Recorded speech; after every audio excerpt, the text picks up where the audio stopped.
Before we dive into today's crazy Reddit story, don't forget to hit that like button, subscribe, and turn on notifications. Don't miss out on the next wild tale.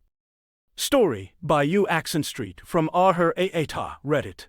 AITA for letting my sister-in-law interview me about being a birth mother, knowing my answers wouldn't be exactly what she was looking for. I, 34F, gave birth to a baby boy when I was 20, and I put him up for adoption.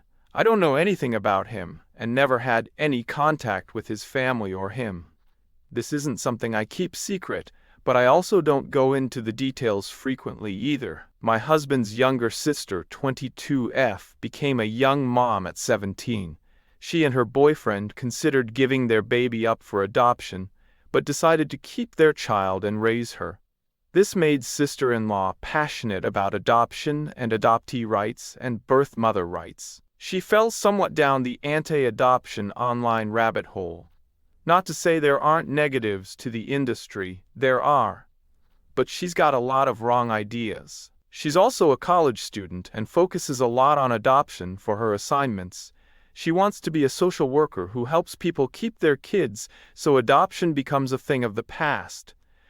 I'm the only birth mother she knows well enough to ask for an interview, and when she asked, I said yes. Her questions focus around a few areas, from why I gave my own baby up for adoption, to what could have changed it, and did I have any regrets. She also mentioned some studies about skin-to-skin, and if I could go back, would I have held the baby and given him skin-to-skin with me? I have zero regrets about giving the baby up for adoption, and if I had to remake the choice, I would.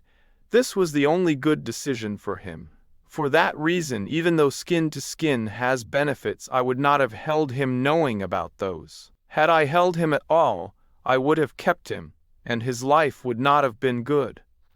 I was not selfless enough to put him first. He would have been abused by my ex-partner, and I would have stayed. I could have been given a free house, free childcare, a job, and all kinds of supports, and I still would have gone back and exposed him.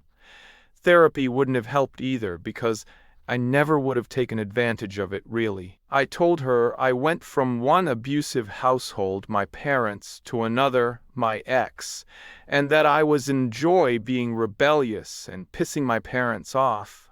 That my ex was everything they hated, and they were everything I hated, so I clung to my ex. And because the baby wasn't his, he was never going to accept him. I told her, looking back at me then and knowing how innocent that precious little boy was, I would have been a monster for keeping him. I told her, even back then, I knew I wasn't going to sacrifice like that for him. I told her loving and wanting him wasn't enough, because I wouldn't have given him a sister-in-law argued with me on the point of resources. She said, I have no way of knowing if I would have made a better life for us if they was offered. I told her I do know. I told her I know that 20-year-old me better than anyone ever will. She really didn't like my answers and told me everything I said went against the point of her paper. I told her I couldn't lie, and she asked me why I accepted then. She said I made it seem like adoption is the only option.